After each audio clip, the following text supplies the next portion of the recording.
नारायणं नमस्कृत्य नरं चैव नरोत्तमं देवीं सरस्वतीं व्यासं ततो जयमुदीरयेत्।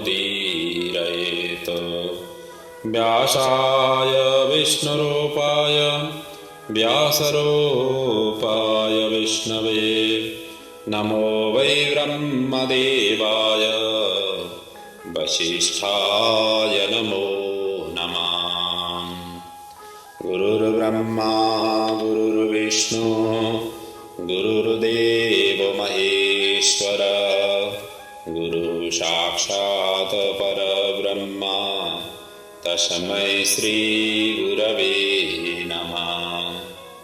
पुराणं गारुणं पुण्यं पवित्रं पापनाशनं शृण्वतां कामनापूरं श्रोतव्यं सर्वदैव हि। अनादिनिधनो देव शङ्खचक्रगदाधर अक्षय्य पुण्डरीकाक्ष पितृमोक्षप्रदो भव। बोलिए श्री पुराण पुरुषोत्तम भगवान की जय। श्री व्यास जी महाराज की जय। गरुड़ महापुराण की जय। सद्गुरुदेव भगवान की जय। समस्त पितृ चरणों की जय। हम पिछले दिनों से गरुड़ पुराण के अंतर्गत प्रेत कल्प की कथा को चिंतन मनन करते आ रहे हैं। इस श्रृंखला में हम 5वें अध्याय में प्रवेश हुए हैं। कुल इसमें 16 अध्याय है और ये 5वां अध्याय में कुल 57 मंत्र हैं, श्लोक हैं। और इन अध्यायों में पाप कर्मों से कैसी गति प्राप्ति होती है और यमराज के यम सदन में किस प्रकार से कर्म विपाक का वहाँ पर विधान किया जाता है। मृत्यु के पश्चात की गति पापी व्यक्तियों को किस तरीके से भुगतना पड़ता है आदि इत्यादि का अत्यंत डिटेल एकदम से गहराई से चिंतन किया हुआ ग्रंथ यदि हमारे पुराण ग्रंथ में है तो ये गरुड़ पुराण की प्रेत कल्प ही है। अर्थात मृत्यु के पश्चात, मृत्यु से पूर्व के तो बहुत सारे ग्रंथ हैं कि कैसे करें, कैसे आचरण करें, व्यवहार करें, जीवन में किस तरीके से सरल और सहज खुद को बने, खुद दूसरे को बनाए और किस प्रकार की कर्म करने से पाप और किस प्रकार के कर्म करने से पुण्य आदि इत्यादि का सारा वृत्तांत विभिन्न पुराणों में मृत्यु पूर्व की सचेत कराने के लिए इस प्रकार से वर्णित है।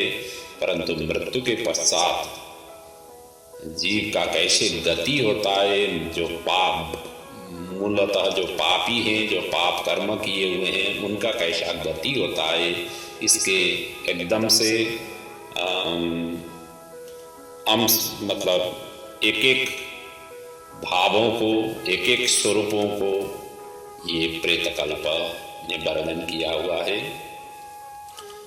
ये स्थिति सिरजना नहीं हो, इसीलिए मृत्यु से पहले ही जीते जी ही ये मतलब प्रेत कल्प को श्रवण करें। चिंतन मनन करने से, आराधना उपासना करने से हम सजग भी होंगे और मृत्यु पश्चात का हम जीवन को किस तरीके से तय कर सकते हैं आदि इत्यादि का ज्ञान पूर्व ही हो जाता है। इसीलिए भी ये श्रवण करना जरूरी है। तो आइए अब आज हमें 5वें अध्याय की कथा को सरस्वती जो भी यहाँ पर वर्णन है उनका हम चिंतन मनन करेंगे। मूलतः इस अध्याय में कर्म विपाक अनुसार अनेक योनियों में जन्म लेने का विषय में वर्णन है और विविध रोगों की प्राप्ति का वर्णन है और पापियों के चिन्ह स्पष्ट दिखाई देने का यहाँ पर वर्णन है। पापियों की वंश का अभिवृद्धि नहीं होना, गर्भपात आदि होना, गर्भनाश होना आदि इत्यादि का भी वर्णन है। दान पुण्य कर्म से इन योनियों में जाना नहीं पड़ता है आदि इत्यादि का भी यहाँ पर वर्णन किया गया है। भगवान विष्णु गरुड़ जी को ये सभी प्रसंग श्रवण करा रहे हैं जहाँ गरुड़ जी ने प्रश्न किया, भगवान विष्णु उत्तर देते जाते हैं। और वहीं पर सुत जी शौनक आदि ऋषियों को नैमिषारण्य के अंदर एक कथा वर्णन कर रहे हैं। आइए अब इस कथा में हम मूल रूप से हम प्रवेश हो जाएं।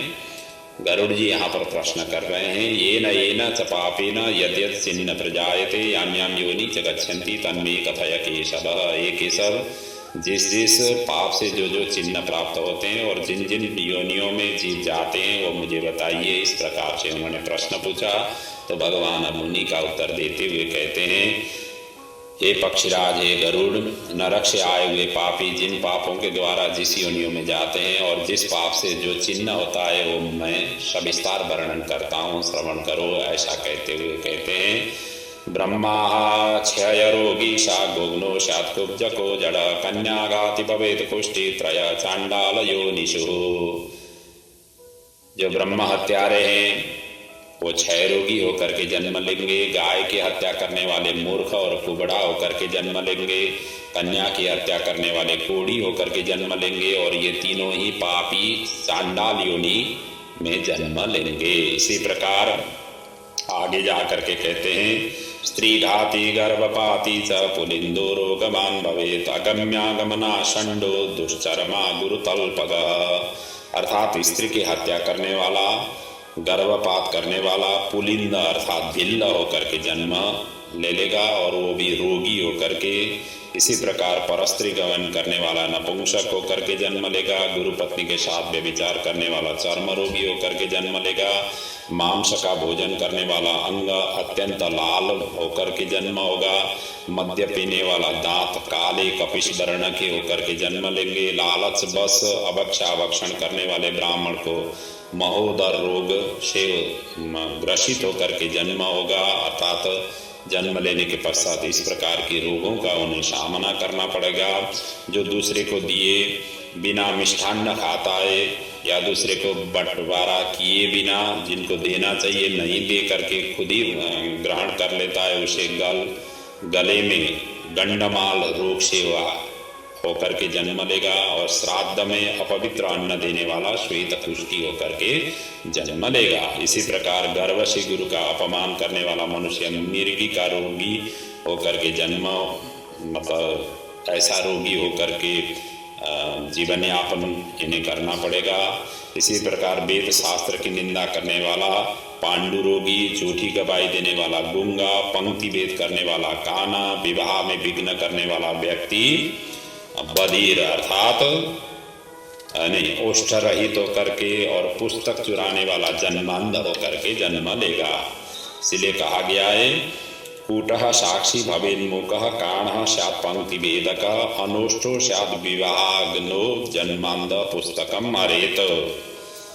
और जन समूह में किसी व्यक्ति विशेष को प्रति किया जाने वाला पक्षपाती पंक्ति भेद कहा गया है। और आगे जाकर के कहा है कि गाय और ब्राह्मणों को पैरों से मारने वाला लूला लंगड़ा होकर के जन्म लेगा। झूठ बोलने वाला हकला करके बोलने वाला होगा और झूठी बात सुनाने वाला बहरा होकर के जन्म लेगा। इसी प्रकार विष देने वाला मूर्ख और उन्मत्त पागल होकर के जन्म लेगा। आग लगाने वाला खलवाट गंजा होकर के जन्म लेगा। पल अर्थात मांस बेचने वाला अभागा और दूसरे का मांस खाने वाला रोगी होकर के जन्म लेगा। इसी प्रकार रत्नों का अपहरण करने वाला हीन जाति में उत्पन्न होता है। सोना चुराने वाला नख रोगी होकर के जन्म लेगा। अन्य धातुओं को चुराने वाला निर्धन होकर के जन्म लेगा। अन्न चुराने वाला चूहा, धान चुराने वाला सलभ अर्थात टिड्डी होकर के, जल की चोरी करने वाला चातक, विष का व्यवहार करने वाला वृश्चिक अर्थात भिक्षु होकर के जन्म लेगा। शाक पात चुराने वाला मयूर होकर के, शुभ गंध वाली वस्तुओं को चुराने वाले छुचुंदरी, मधु चुराने वाले डांस, मांस चुराने वाला गीद और नमक चुराने वाला चींटी होकर के उन्हें जन्म लेना पड़ेगा। और आगे जाकर के कहते हैं, तांबुल, फल, पुष्प आदि की चोरी करने वाला वन में बंदर होकर के जन्म लेगा। जूता, घास और कपास को चुराने वाला भेड़ियों नीमे मतलब भेड़ी के योनियों में उन्हें जन्म होगा। और जो रौद्र कर्म अर्थात क्रूर कर्म से आजीविका चलाने वाले हो, मार्ग में यात्रियों को लूटते हैं, जो आखेट का व्यसन करने वाले हैं, वो कसाई के घर में बकरा होकर के जन्म लेंगे। और इसी प्रकार विष पीकर मरने वाला पर्वत पर काला नाग होकर के जन्म लेगा। जिसका स्वभाव अमर्यादित है वो निर्जन वन में हाथी होकर के जन्म लेगा। बलि वैश्वदेव न करने वाले और सब कुछ खा लेने वाले दीज अर्थात ब्राह्मण क्षत्रिय वैश्य को दीज कहा गया है। और बिना परीक्षण किए भोजन कर लेने वाले व्यक्ति निर्जन वन में व्याघ्र होकर के जन्म लेंगे। और जो ब्राह्मण गायत्री का स्मरण नहीं करता है और जो संध्योपासन नहीं करता है, जिसका अंतर स्वरूप दूषित है, बाह्य स्वरूप साधु की तरह प्रतीत होता है, वो ब्राह्मण बगुला होकर के जन्म लेगा। और आगे जा करके कहा गया है जिनको यज्ञ नहीं करना चाहिए उनके यहाँ यज्ञ कराने वाला ब्राह्मण गांव का शुअर होकर के जन्म लेगा। क्षमता से अधिक यज्ञ करने वाला गर्दभ होकर के जन्म लेगा। बिना आमंत्रण के भोजन करने वाला ब्राह्मण कौवा होकर के जन्म लेगा। और इसी प्रकार जो सत्पात्र शिष्य को विद्या नहीं प्रदान करता है वह ब्राह्मण बैल होकर के जन्म होगा। गुरु की सेवा न करने वाले शिष्य बैल और गधा होकर के जन्म लेगा। और इसी प्रकार गुरु हुंकृत्य तुंकृत्य विप्रम निर्जित्य वादतः अरण्ये निर्जले देशे जायते ब्रह्म राक्षस।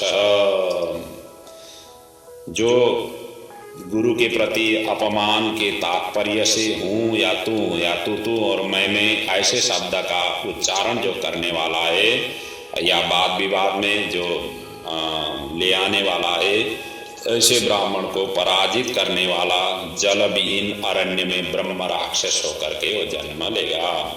इसी प्रकार से प्रतिश्रुतम विजय दानम अदत्वा जम्बुको भवेत शताम सतकारः फित कारो अग्निमुखो भवेत। अर्थात प्रतिज्ञा करके बीज को दान न देने वाला शियार होकर के जन्म लेगा। सत्पुरुषों का अनादर करने वाला व्यक्ति अग्निमुख शियार होकर के जन्म लेगा। मित्र से द्रोह करने वाले पर्वत का गीध होकर के, क्रय में धोखा देने वाला उल्लू होकर के, वर्णाश्रम की निंदा करने वाला वन में कपूत होकर के, आशा को तोड़ने वाला और स्नेह को नष्ट करने वाला, द्वेष बस स्त्री का परित्याग कर देने वाला, ये सभी अनंत काल तक चक्रवाक अर्थात चकोर होकर के जन्म लेंगे। इसी प्रकार से आगे मातृ पितृगुरु द्वेषी भगिनी भ्रातृवैरकृत गर्भे यो नो विनष्ट स्याद अवध्यो यो निसहस्रश। आगे जाकर के कहा हुआ है माता पिता गुरु से द्वेष करने वाला या बहन से और भाई से शत्रुता करने वाला हजारों जन्म तक गर्भ में या योनियों में नष्ट होता रहता है। अर्थात गर्भपात या गर्भ में ही नष्ट हो जाते हैं, अर्थात जन्म ही ले नहीं सकते हैं ऐसे व्यक्ति। इसी प्रकार सास ससुर को अपशब्द कहने वाली स्त्री, नित्य कलह करने वाली स्त्री, जलौकार जलजोंक होकर के जन्म लेगी। पति की भर्त्सना करने वाली नारी जू होकर के जन्म लेगी। अपने पति का परित्याग करके परपुरुष का सेवन करने वाली स्त्री बलगुनी अर्थात चम, गीदड़ी, छिपकली अथवा दो मुंह वाली सर्पिणी होकर के जन्म लेगी। आगे जाकर के कहा गया है सगोत्री की स्त्री के साथ संबंध बनाकर अपने गोत्र को विनष्ट करने वाला तरक्ष अर्थात लक्कड़ बग्गा और सल्लक शाही होकर के ऋक्ष योनि में जन्म लेंगे। तापसी के साथ व्यभिचार करने वाला कामी पुरुष मरु प्रदेश में पिशाच होकर के जन्म लेगा। अप्राप्त यौवन से संबंध करने वाला वन में अजगर होकर के जन्म लेगा। गुरु पत्नी के साथ गमन की इच्छा रखने वाला मनुष्य क्रिकलाश अथा गिरगिट होकर के जन्म लेगा। राजपत्नी के साथ गमन करने वाला ऊंट और मित्र की पत्नी के साथ गमन करने वाला गधा होकर के जन्म लेंगे। इसी प्रकार आगे जाकर के कहा है गुदा गमन करने वाला विष्ठाभोगी सुअर होकर के, शूद्रगामी बैल होकर के जन्म लेंगे। जो महाकामी होते हैं वो काम लंपट घोड़ा होकर के जन्म लेंगे। किसी के मरण शौच में एकादशाह तक भोजन करने वाला कुत्ता होकर के, देव द्रव्य भोक्ता देवलक ब्राह्मण मुर्गे की योनि प्राप्त कर लेते हैं। जो ब्राह्मणाधम है,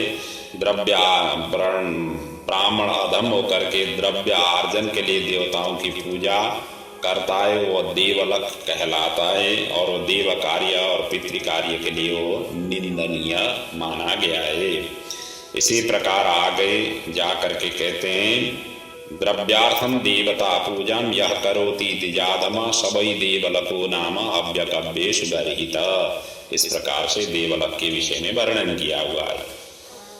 आगे जाकर के कहा है कि महापातक से प्राप्त अत्यंत घोर एवं दारुण नरकों का भोग प्राप्त करके महापातकी व्यक्ति कर्म के क्षय होने पर पुनः इस मर्त्यलोक में जन्म लेते हैं। ब्रह्म हत्यारा गधा, ऊंट और महिषी की योनि प्राप्त करता है। सुरापान करने वाला भेड़िया, कुत्ता एवं शियार की योनि में जन्म लेते हैं। सुवर्ण चुराने वाला कृमि, कीट और पतंग की योनि में जन्म लेते हैं। गुरु पत्नी के साथ गमन करने वाला क्रमशः तृण, गुल्म और लता होकर के जन्म लेते हैं, लेंगे। और इसी प्रकार परस्त्री का हरण करने वाला, धरोहर का हरण करने वाला, ब्राह्मण के धन का अपहरण करने वाला ब्रह्म राक्षस होकर के जन्म लेगा।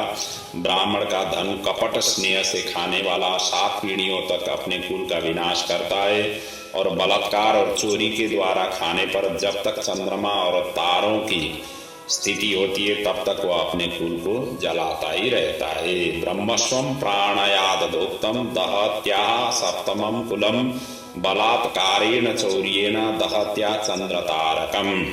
इसलिए इस प्रकार से कहा हुआ है। इसी प्रकार आगे जा करके कहा हुआ है लोहे और पत्थर की चूर्ण विष को व्यक्ति पचा सकता है, पर तीनों लोकों में ऐसा कौन व्यक्ति है जो ब्रह्मस्व अर्थात ब्राह्मण के धन को पचा सकता है। ब्राह्मण के धन से पोषित की गई सेना, वाहन युद्ध काल में बालू से बने हुए सेतु बांध के समान नष्ट और भ्रष्ट हो जाते हैं। देव द्रव्य का उपभोग करने से अथवा ब्रह्मस्व का हरण करने से या ब्राह्मण का अतिक्रमण करने से कुल सदा सर्वदा के लिए पतन की ओर जाता है, अर्थात कुल सभी छिन्न भिन्न होकर के नष्ट हो जाता है, पतन हो जाते हैं। इसी प्रकार आगे जाकर के कहा हुआ है अपने आश्रित वेद शास्त्र पारायण ब्राह्मण को छोड़ करके अन्य ब्राह्मण को दान देना ब्राह्मण का अतिक्रमण करना कहलाता है। वेद वेदांग के ज्ञान से रहित ब्राह्मण को छोड़ना अतिक्रमण नहीं कहलाता है, क्योंकि जलती हुई आग को छोड़ करके भस्म में आहुति नहीं दी जाती है। इसी प्रकार हे तार्क्ष, हे गरुड़, ब्राह्मण का अतिक्रमण करने वाला व्यक्ति नरकों को भोग करके क्रमशः जन्मांध दरिद्र होकर के पैदा होता है और कभी दाता नहीं बन सकता है, अपितु याचक ही रहता है। अर्थात अतिक्रमे कृते ताक्ष भुक्ता च नरकान क्रमा जन्मांध सदरिद्र स्याद न दाता किंतु याचक। दाता तो नहीं बन सकता है, हमेशा हमेशा याचक बन करके उन्हें मतलब जीवन यापन करना होगा। आगे जाकर के कहा हुआ है स्वदत्ताम परदत्ताम वा यो हरेच वसुंधराम षष्ठी वर्ष सहस्राणी विष्ठायाम जायते कृमि।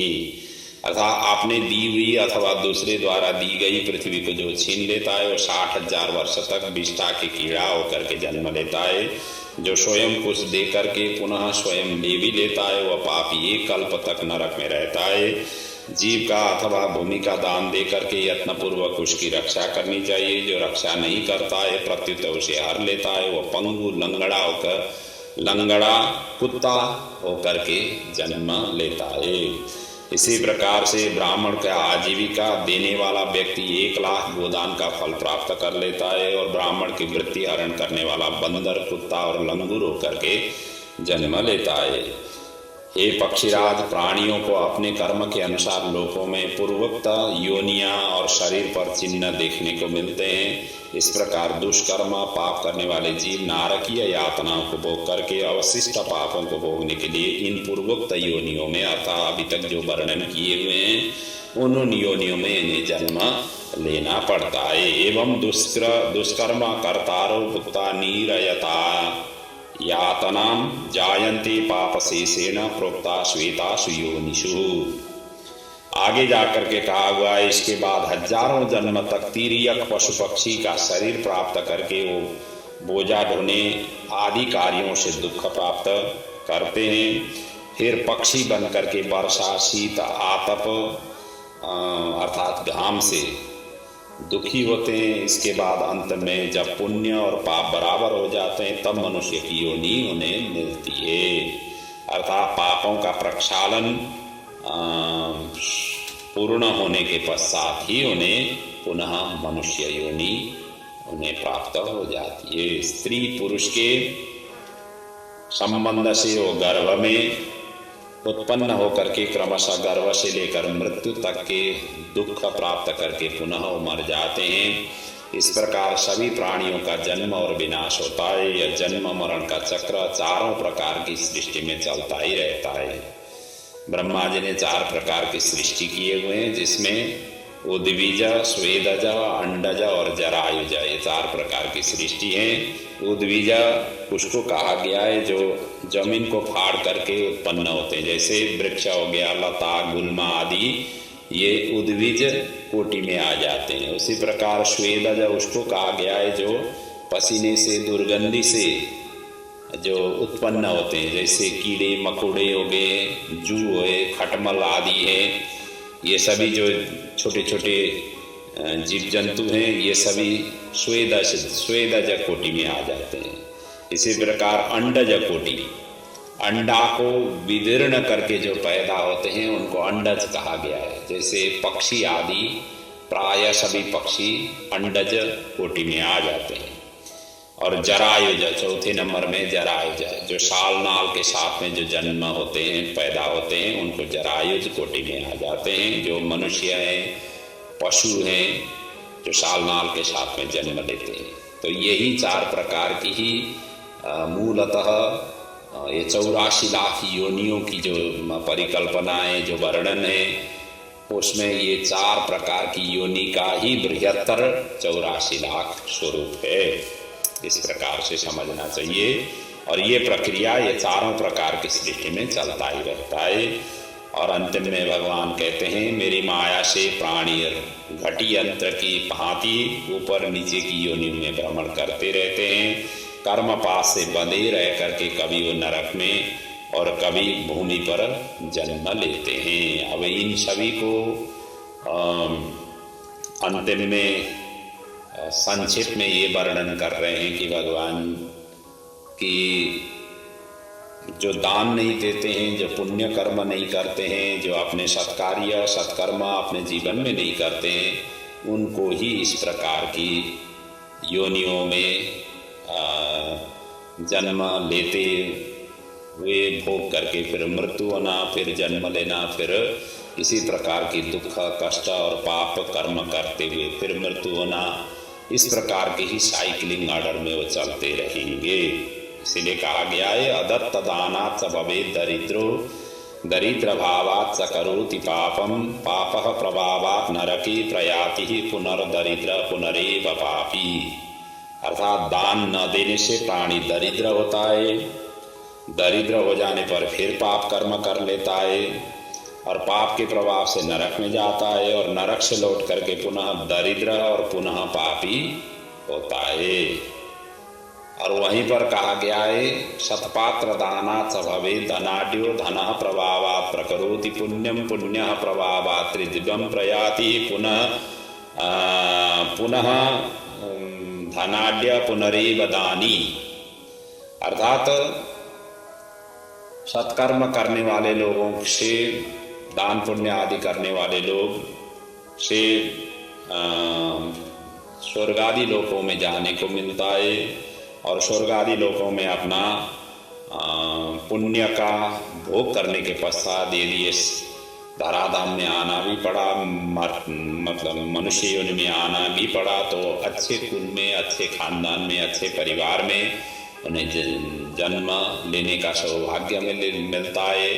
जब ऐसे अच्छे घरों में, संपन्न घरों में, सनाढ्य घरों में जब जन्म ले लेते हैं तो उस जन्म में भी वो दान पुण्य ही करते रहेंगे, अपना सत्कार्य धन के आधार पर दान पुण्य करते रहेंगे और दान पुण्य करने से पुनः फिर स्वर्ग आदि लोकों में ही उन्हें जाने मिलेगा।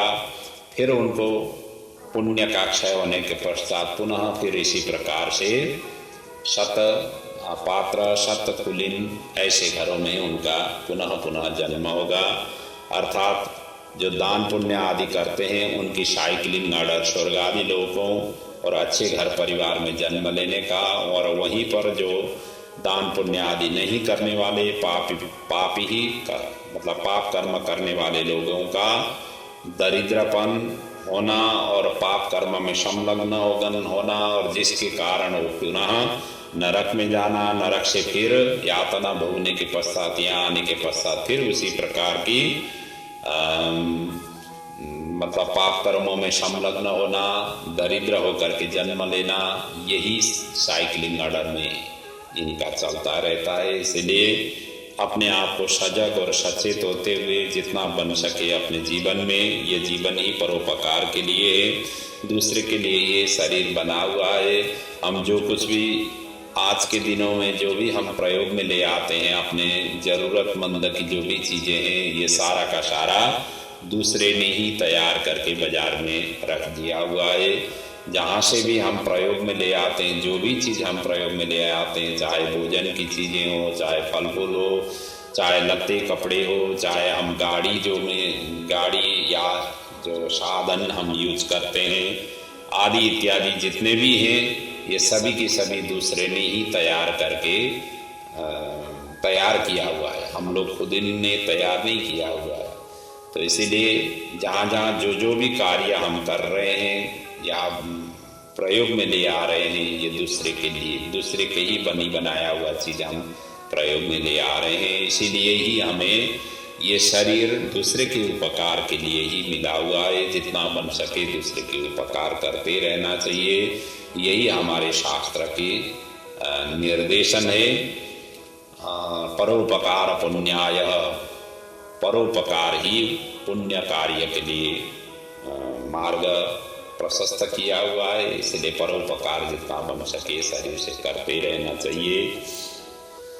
और अंतिम में भगवान कहते हैं, अवश्यमेव भोक्तव्यम कृतम कर्म शुभाशुभम ना भुक्तम चीयते कर्म कल्प कोटिशतैरपि।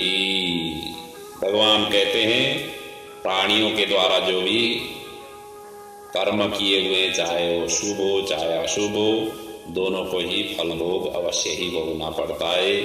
सैकड़ों कल्पों के बीत जाने पर भी बिना भोग के कर्म फलों का नाश नहीं होता है। कर्मों का भोगने के पश्चात ही उन्हें नाश मतलब क्षय हो जाता है। इसीलिए जब तक कर्म का फल हमें खत्म नहीं होता है, तब तक हमारा मुक्ति भी संभव नहीं। इसीलिए अवश्यमेव कर्तव्यम, इसीलिए भोक्तव्यम कृतम कर्म शुभाशुभम, शुभ हो कि अशुभ हो दोनों ही भोगना पड़ता है। भगवान के दरबार में विभेद नहीं है, भगवान के दरबार में अंधेर नहीं है। देर हो सकते हैं लेकिन अंधेर नहीं है। इसीलिए जो भी हमने कर्म किए हुए हैं वो कर्मों का हमें लेखा जोखा हर हिसाब हमें अवश्य ही भोगना पड़ेगा। अच्छे कर्म करने वाले के अच्छे ही स्वरूप से भोगना पड़ेगा, और जो खराब कर्म करने वाले, अशुभ कर्म करने वाले, उनको उसी टाइप से ही भोगना पड़ेगा। भोगना हमें पड़ता ही है। इस प्रकार से हमें सचेत होना चाहिए कि हमें क्या करना चाहिए, क्या नहीं करना चाहिए। बहुत सारे शास्त्रों ने इस विषय में अनेक प्रसंग दे करके, अनेक दृष्टांत दे करके समझाने की यही कोशिश किया है कि सभी के सभी शुभ कार्य करें, जीवन रहते रहते ही सत्कार्य करें, जीवन रहते रहते ही हमें अच्छे मार्ग पर हम आरूढ़ हो सकें। हमारा दिनचर्या, हमारा मासचर्या, हमारा वार्षिक चर्या, मतलब जो भी हम दिन महीने साल जो भी हम कार्य करते हैं, जहाँ जहाँ रह करके भी जो हम कार्य में संलग्न हैं, जितना बन सके दूसरे के उपकार करने के लिए ये शरीर तन मन आदि से लगा करके करना चाहिए। और उससे जो आर्जित धन है उसको कहीं ना कहीं सत्कार्य में कुछ न कुछ अंश लगाते रहना चाहिए। इसी से ही हमारा जीवन सरल और सहज मृत्यु के पश्चात बन सकता है। यही शिक्षा और प्रेरणा हमें ये प्रेतकल्प की इन सभी कथाओं से हमें मिल रहा है। और इन्हीं शब्दों के साथ आज के प्रसंग को मैं यहाँ पर विराम दे रहा हूँ। आपका जीवन सुखद रहे, परिवार सुखद रहे, अपनी पूर्वज इन गरुड़ पुराण की कथा श्रवण करते हुए उन सभी का दिव्य गति प्राप्त हो।